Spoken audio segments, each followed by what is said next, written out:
Hey there, Aquarius. Welcome to your reading for the week of February 1st. This week, you start off with the Jack of Diamonds. The Jack of Diamonds is, well, for some of you, it could be an admirer at work, somebody who's interested in you. Love doesn't really come in very strongly in this reading. That doesn't mean it's not there, but it's not coming in very strong here in this reading. But there's potential for some of you there. But the Jack of Diamonds can also ask us to create more balance at work. In our work, sometimes we're working too hard and we're ignoring other things in our lives that we shouldn't be. So the Jack of Diamonds can definitely ask you to kind of balance those things out. It can even sometimes come in when you need to have more fun. Maybe you're just focused on work and you're not having enough fun in your life, so the Jack of Diamonds will come up and say, like, hey, you need a night out, or you need to go play with your friends, or whatever.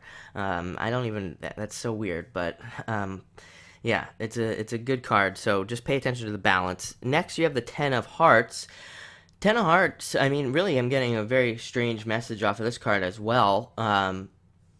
This card is kind of like saying it wants you to remove your limits. I'm getting, or something about limits kind of being more, it's kind of like saying no limits, or something like that. So and that could be the Ten of Hearts. Ten of Hearts can be about opening up, so maybe it wants you to remove limits on your life, or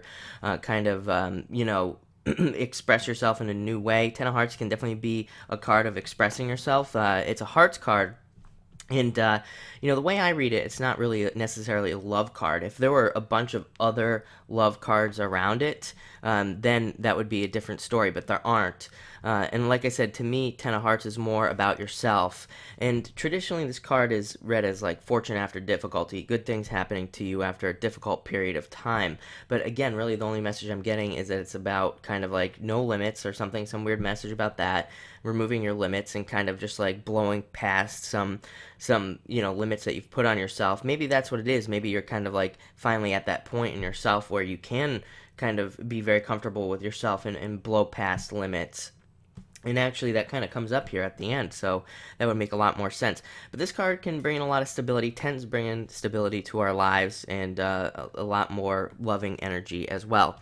Next, you have the Four of Clubs. So a lot of you could be even learning at home. Four of Clubs can definitely represent learning new things from the home, learning in the home, learning lessons from home. So now's a good time to read books at home, take courses at home, whatever, because that's what this card is all about. This card can also be about double checking things. I frequently call this card Mercury retrograde because it's kind of very similar in that, when the Four of Clubs comes up, you should be double checking things that you sign and all that. Maybe it's not as extreme as a Mercury retrograde because it just wants you to double check. That's it. It just wants you to double check anything you do. So if you're signing any paperwork this week, just read it over again.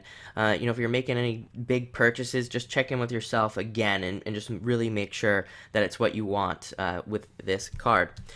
Next, you have the Queen of Clubs. So, planning for the future, thinking about the future, working really hard. A lot of you could be even looking towards, management positions, looking to get some sort of management position, leadership position, or maybe some of you have your own business, so you're already in kind of like a leadership position, or maybe some of you are planning a business so that you could enter into more of a leadership-like position.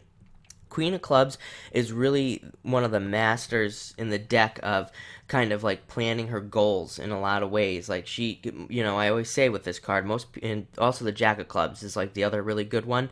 But most people, they set out a goal for 3 years out, 5 years out, whatever, and that's it. Then they stop. And the Queen of Clubs, she puts out a goal, but then she also figures out all the little tiny steps that she needs to take to get there. She's super organized with her goal setting and getting. So by doing that, she actually accomplishes her goals. She's also really, she's kind of aggressive and going for what she wants as well. So a lot of you remember what I said on that Ten of Hearts about kind of this no limits thing exploding forward.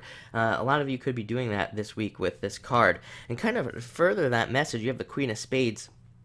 And Queen of Spades is kind of like a visionary, and she also would just dive right into things. She has that no limits kind of attitude, but she also is very good at planning, kind of like the Queen of Clubs. She looks at things from above. She really looks down on, her kingdom, and she really tries to figure everything out. She takes everything into account, plans it out. and then she makes some decisions. So a lot of you could find yourselves doing that this week, where you're kind of looking at everything you have and then making some decisions. And that could be why that Four of Clubs is coming in as well, as like the double checking thing, because maybe you're double checking what you got, in your whole entire life, and then you're making some decisions. So very interesting week. I would say it's going to be a very positive week. Good week for planning, no doubt about it. Great week for learning as well. And that's probably what you'll be doing. So thank you for watching.